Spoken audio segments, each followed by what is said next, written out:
नमस्कार मित्रांनो, मी अमर स्पर्धा मित्र चॅनलमध्ये आपलं स्वागत करतो। आज आपण या व्हिडिओमध्ये पाहणार आहोत MSB म्हणजेच महावितरणच्या ज्युनियर असिस्टंट अकाउंटंट या पदाची जाहिरात। मित्रांनो, Maharashtra state electricity distribution cooperation limited अंतर्गत ही ज्युनियर असिस्टंट अकाउंट या पदाची जाहिरात आलेली आहे। मित्रांनो, तुम्ही पाहू शकता टोटल वॅकन्सी आहे तर 468। आता आपण सविस्तरपणे पाहणार आहोत की कोणत्या प्रवर्गासाठी किती जागा आहेत। आता बघा, SC साठी आहेत मित्रांनो टोटल 72 जागा। या 72 जागांपैकी सर्वसाधारण उमेदवार जे जनरल मध्ये त्यांना येतात 23, म्हणजे सर्वसाधारण SC मधले सर्वसाधारण आपण म्हणूया पुरुष वगैरे किंवा त्यांना कुठले आरक्षण नाही SC मधले। ओके, वुमेन साठी आहेत 22, मेरिटोरियस स्पोर्ट्स पर्सन साठी 4, एक सर्व्हिसमन साठी 11, प्रोजेक्ट अफेक्टेड साठी 4, अर्थक्वेक अफेक्टेड पर्सन म्हणजे भूकंपग्रस्त, बघा इथे लक्षात घ्या, प्रोजेक्ट अफेक्टेड म्हणजे प्रकल्पग्रस्त याला 4 येतं, अर्थक्वेक अफेक्टेड पर्सन असतील त्यांना 1 आहे, अप्रेंटिस केलेलं असेल त्यांच्यासाठी 7 आहेत। ओके, तर नंतर आहे मित्रांनो ST प्रवर्ग, ओके, शेड्यूल्ड ट्राइब असं आपण त्याला म्हणूया, अनुसूचित जमाती, तर यांच्यासाठी आहेत बघा टोटल 47 जागा। या 47 पैकी जे जनरल मध्ये उमेदवार त्यांना 16 आहेत, वुमन आहेत 14, मेरिटोरियस स्पोर्ट्स पर्सन खेळाडूला 2, एक सर्व्हिसमॅनला 7, प्रकल्पग्रस्त प्रोजेक्ट अफेक्टेड यांना 2, अर्थक्वेक अफेक्टेड भूकंपग्रस्त यांना 1, अप्रेंटिसशिप असेल त्यांना 5 आहेत। नंतर आहे विजय विमुक्त जाती आपण म्हणतो ना त्यांच्यासाठी। ओके, तर 14 आहेत टोटल। या 14 पैकी जनरलला 5 आहेत, वुमनला 4 आहेत, स्पोर्ट पर्सनला 1 आहे, एक सर्व्हिसमॅनला 2 आहेत, प्रोजेक्ट अफेक्टेड प्रकल्पग्रस्तला 1, भूकंपग्रस्तला 1ही नाहीये, अप्रेंटिसशिपला 1 आहे। नंतर NTB मध्ये किती येतात, तर NTB मध्ये तर 7, या 7 पैकी जनरलला आहेत 3, वुमनला आहेत 2, मेरिटोरियसला 1 बी नाही, एक सर्व्हिसमॅनला 1 आहे, प्रोजेक्ट अफेक्टेड आणि अर्थक्वेकला यांना 1ही नाही, अप्रेंटिस झालेला ना 1 आहे। नंतर येतो NTC मध्ये। ओके, मग NTC मध्ये टोटल 18 आहेत, या 18 पैकी जनरलला 6 आहेत, वुमेनला 5 आहेत, स्पोर्ट्स पर्सनला 1 आहे, एक सर्व्हिसमॅनला 3 आहे, प्रोजेक्ट अफेक्टेडला 1 आहे, अर्थक्वेक अफेक्टेडला 1ही नाहीये, अप्रेंटिसला 2 येतं। नंतर येतो NTD मध्ये टोटल येतं 17, या 17 पैकी जनरलला 5, वुमनला 5, मेरिटोरियस स्पोर्ट्स पर्सनला 1, एक सर्व्हिसमॅनला 3, प्रोजेक्ट अफेक्टेडला 1, अर्थक्वेकला 1ही नाहीये, अप्रेंटिसला 2। नंतर SBC येतं। आता SBC okay, special backward castes आपण त्याला म्हणतो, तर यासाठी आहेत बघा टोटल 4, तर त्यापैकी जनरलला 2 येतं, वुमनला 1 आहे, त्यानंतर महत्त्वाचं काय एक सर्व्हिसमॅनला 1 आहे, बाकीच्यांना कोट्यामध्ये नाही येतं। नंतर OBC अदर बॅकवर्ड क्लास म्हणजेच काय तर मागासवर्गीय असतात म्हणलं म्हणूया। ओके, इतर मागासवर्गीय, तर यांच्यासाठी टोटल 116 आहेत। या 116 पैकी जनरलला आहेत 38, वुमनसाठी आहेत 35, स्पोर्ट्स पर्सन खेळाडूला 6 येतं, एक सर्व्हिसमॅनला 17 येतं, प्रोजेक्ट अफेक्टेड प्रकल्पग्रस्तला 6, भूकंपग्रस्तला 2, अप्रेंटिसशिपला 12 येतं। नंतर आहे मित्रांनो EWS इकॉनॉमिकली वीकर सेक्शन यांना आहेत 71 जागा। या 71 पैकी जनरल आहेत 23, वुमनला 21, मेरिटोरियस स्पोर्ट्स पर्सनला 4, एक सर्व्हिसमॅनला 11, प्रकल्पग्रस्तला 4, अर्थक्वेकला भूकंपग्रस्तला 1, तर अप्रेंटिसशिपला 7। नंतर मित्रांनो येतो ओपन कॅटेगरी। ओके, ओपन कॅटेगरीमध्ये टोटल 102 आहेत। या 102 पैकी जनरल उमेदवार जे मुलं आहेत त्यांना 34, वुमनला आहेत 31, मेरिटोरियस स्पोर्ट्स पर्सनला 5, एक सर्व्हिसमॅनला 15, प्रोजेक्ट अफेक्टेड प्रकल्पग्रस्तला 5, अर्थक्वेक अफेक्टेडला 2 आहेत, अप्रेंटिसशिपला 10 आहेत। अशा पद्धतीने 468 आहेत। आणि मित्रांनो जे पर्सन विथ डिसॅबिलिटी म्हणजे अपंग याच्यामध्ये येतात तर त्यांच्यासाठी 25 जागा आहेत। आता बघा इथं टोटल पोस्ट आहेत 16, कुणाला लो विजन कॅटेगरीमध्ये आलेला। नंतर बघा 7 कुणाला आहेत तर हार्ड ऑफ हिअरिंग म्हणजे ऐकण्याचा ज्यांना हे असेल समजा कमकुवतपणा तर त्यांच्यासाठी। ओके, पण त्यांची लिमिट काय बघा, not more than 70 decibel with hearing aids. Okay, नंतर 2 पोस्ट आहे बघा, सेरेब्रल पाल्सी, लिप्रेसी क्युअर्ड किंवा डॉर्पिझम, ऍसिड अटॅक विक्टिम यांना 2 पोस्ट आहेत। नंतर आहे बघा ऑर्फन अनाथ मध्ये, यांच्यासाठी 5 जागा आहेत। ओके, आता पाहूया मित्रांनो पे ग्रुप आणि एज लिमिट काय असणार आहे। ओके, तर पे ग्रुप 3rd मध्ये येतो, एज लिमिट किती आहे तर एज लिमिट 30 इयर्स मध्ये एज लिमिट त्यासाठी येते। ओके, नंतर पहा मित्रांनो age limit upper age limit कुणाला तर बॅकवर्ड क्लासचा असेल म्हणजे मागासवर्गीयामध्ये तर त्यांच्यासाठी 5 वर्षाची शिथिलता आहे, म्हणजे 30 + 5 35 वर्षापर्यंत देऊ शकतात। एक सर्व्हिसमॅनला 45 वर्षापर्यंत तो देऊ शकतो। मेरिटोरियस स्पोर्ट पर्सन असेल त्याला 5 वर्ष वाढून मिळतात। पर्सन विथ डिसॅबिलिटी अपंग असेल त्यांना 45 वर्ष, ऑर्फन अनाथ असेल त्यांना 5 वर्षाचं हे दिलेलं आहे। ओके, नंतर GR डेटेड 3/3/2023 यानुसार upper age limit relaxed by 2 years for all candidate. बघा ते कोरोनाचा पिरियड होता ना त्यामुळे 2 वर्ष हे वाढवण्यात आलेले आहे। पुढे बघा डिपार्टमेंटल कॅन्डिडेट इज 57 इयर्स। आता डिपार्टमेंटल कॅन्डिडेट जे आहे डिपार्टमेंटचे त्यांना 57 वर्ष आहे, परंतु कोणते तर departmental candidate means employees of MSEDCL म्हणजेच महावितरणचे जे एम्प्लॉई सध्या ते काम करतात त्यांच्यासाठी 57 वर्षापर्यंतची लिमिट आहे. ओके, आता नंतर आणखी महत्त्वाच्या कोणत्या बाबी आहेत पाहूया. आता क्वालिफिकेशन कोणचं लागतं बघा. तुमचं जर BCom झालं असेल, बॅचलर ऑफ कॉमर्स, BMS झालं असेल म्हणजे बिझनेस ऑफ मॅनेजमेंट स्टडीज झालं असेल, BBA झालेलं असेल तुमचं, बॅचलर ऑफ बिझनेस ॲप्लिकेशन झालेलं असेल, त्याच्यासोबतच तुमची MSCIT किंवा त्याच्याशी संबंधित म्हणजे MSCIT कम्प्युटरशी संलग्न जर एखादा कोर्स असेल तर तुम्ही याला अप्लाय करू शकता.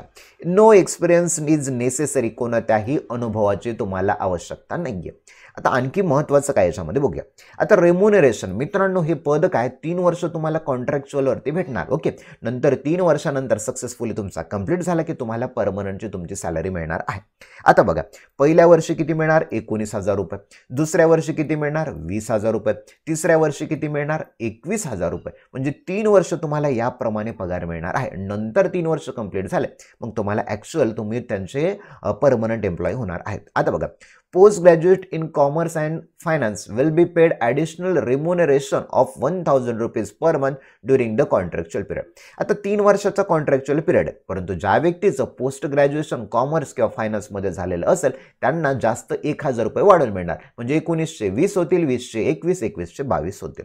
आणखी महत्त्वाचं काय, आता या 3 वर्षाच्या ड्युरेशनमध्ये त्यांना सुविधा मिळतील का बघा. आता फॅमिली पेन्शन फंड कंट्रीब्युशन ही सुविधा मिळेल, एम्प्लॉय प्रॉव्हिडंट फंड ऑफिस हे सुद्धा मिळणार आहे. आता नंतर मित्रांनो शेवटचा आहे महत्त्वाचा पॉईंट बघा. आता after successful completion of contract period, तुमचा हा कॉन्ट्रॅक्ट पिरियड सक्सेसफुल यशस्वीरित्या पूर्ण झाला तर candidates will be absorbed in the regular post, मग त्याला रेग्युलर पोस्टला घेतील. कोणत्या पोस्टला, लॉवर डिव्हिजन क्लर्क अकाउंट्स या रेग्युलर पोस्टला त्यांना घेतील. ओके, आणि मग पगार बघा कुठून होईल 29,035 पासून अंतिम किती 72,875 पर्यंत एवढा पगार त्याला भेटणार आहे. आता रिझर्वेशन मित्रांनो, आपण त्या जागेमध्येच पाहिलं की कोण कोणाला रिझर्वेशन आहे, म्हणजेच बघा वुमन रिझर्वेशन म्हणूया किंवा मेरिटोरियस स्पोर्ट्स पर्सनला रिझर्वेशन आहे, पर्सन विथ डिसॅबिलिटी अपंग असतील त्यांना रिझर्वेशन आहे, त्यानंतर प्रोजेक्ट अफेक्टेड आहेत म्हणजे प्रकल्पग्रस्त आहे, एक सर्व्हिसमेन्स आहेत, त्यानंतर आणखी महत्त्वाचं काय तर ऑर्फनमध्ये येतात, अनाथमध्ये येतात त्यांना रिझर्वेशन आहे. आता मेथोडॉलॉजी ऑफ सिलेक्शन म्हणजे तुमचं या पदावरती सिलेक्शन कसं होईल आपण पाहू शकता तुम्ही. मित्रांनो टेस्ट दिलेली आहे बघा, candidates will have to appear for the online test at his own cost. Okay, आता त्याला एक ऑनलाईन टेस्ट द्यायची. ऑनलाईन टेस्टचा सिलेबस पाहू शकता. पहिलं बघा, टेस्ट ऑफ प्रोफेशनल नॉलेज. मित्रांनो अकाउंटची तुमची परीक्षा आहे, त्यामुळे तुम्हाला 50 मार्काचे प्रश्न असणार आहेत आणि बघा 50 प्रश्न असणार आहेत आणि मार्क किती 110 असणार. आता कॉमर्शियल रिलेटेड काही प्रश्न याच्यामध्ये येतील, 50 प्रश्न 110 मार्काला. नंतर टेस्ट ऑफ जनरल नॉलेज. आता जनरल नॉलेज दिले, दॅट इज म्हणजे या जनरल नॉलेजमध्ये कोणते विचारणार. टेस्ट ऑफ रिझनिंगसाठी आहे तुमच्याकडे 40 प्रश्न 20 मार्कला. क्वांटिटिव्ह ॲप्टिट्यूडसाठी असणार आहेत 20 प्रश्न 10 मार्कला. मराठी लँग्वेजसाठी 20 प्रश्न 10 मार्कला, ग्रामर वगैरे विचारू शकते. पुढे बघा, कंपोजिट टाइम ऑफ 120 मिनिट्स म्हणजे 2 आवर्स 2 तासांचा वेळ आहे. टोटल मार्क आहेत 150, प्रश्न आहेत 130. आता आणखी महत्त्वाचं काय मित्रांनो, पेपर देत असताना इथे दिले बघा त्यांनी, for every wrong answer mark by the candidates 1/4 of the marks assign to that question will be deducted as a penalty. जर तुमचा पेपर सोडत असताना जर तुम्ही काही प्रश्न चुकीचे लिहिले तर 1/4 तुमची निगेटिव्ह मार्किंग असणार आहे. आणि पुढचं महत्त्वाचं काय दिलं, if a question is left blank, जर तुम्ही दिले सोडवलेला जो प्रश्न जर ब्लँक राहिलेला असेल तर no answer is mark by the candidate, there will be no penalty for that question. म्हणजे जर तुम्ही जर प्रश्न तो सोडवलाच नाही तर त्याच्यावर तुमची कुठलीही पेनल्टी लागणार नाही, परंतु जेवढे सोडवलेत त्याच्यापैकी जर काही जर चुकले तर त्याला 1/4 म्हणजेच काय तर 4 प्रश्न चुकले तर 1 मार्क जाईल, अशी त्याच्यामध्ये परिस्थिती आहे. पुढे आणखी महत्त्वाचं काय आपण याच्यामध्ये पाहणार. आता मित्रांनो टेंटेटिव्ह टाइम शेड्यूल बघा, ऑनलाईन अप्लिकेशन सबमिशन जानेवारी 2024. मित्रांनो जानेवारी 2024 मध्ये तुम्हाला ऑनलाईन अप्लिकेशनवर जायचं, म्हणजे या वेबसाईट खाली दिलेली आहे ती वेबसाईट सविस्तर सांगतो, त्यावरती जाऊन तुम्हाला अर्ज भरायचा. Online examination at test centre, मग तुमची जानेवारीला अर्ज भरल्यानंतर परीक्षा कधी, फेब्रुवारी ते मार्च 2024, म्हणजेच कधी तर फेब्रुवारीच्या शेवटच्या आठवड्यात आणि मार्चच्या पहिल्या आठवड्यात तुमची परीक्षा असणार आहे. आता ॲप्लिकेशन फीस किती आपण त्याला पाहूया. तर मित्रांनो फीस आहे बघा 500 प्लस GST, म्हणजेच काय ओपन कॅटेगरीमध्ये असतील किंवा अप्लाइड अगेन्स्ट ओपन कॅटेगरी त्यांच्यासाठी 500 प्लस GST असणार आहे. रिझर्व्ह कॅटेगरी किंवा ऑर्फन असतील त्यांच्यासाठी 250 रुपये प्लस GST आहे. आता मित्रांनो इथे काय दिलं बघा, नोटमध्ये काय दिलं, पर्सन विथ डिसॅबिलिटी जे अपंग आहेत, एक सर्व्हिसमॅन आहेत, आर एक्झिम्प्टेड फ्रॉम फीस, त्यांना फीस नाहीये. Fees once paid non refundable असणार आहे. ओके. आता bank transaction charges for online payment application fees will have to be borne by the candidates. बघा जे बँक चार्जेस असतील ते तुम्हाला द्यावं लागतील. ओके. म्हणजे मोजली आपण म्हणूया 500 रुपये फीस आहे ओपनला आणि रिझर्व्ह कॅटेगरीमध्ये येतात म्हणजे SC वगैरे ST त्यांना 250 असणार आहे. आता महत्त्वाचं बघा, प्रोसिजर टू अप्लाय कसं करायचं मित्रांनो.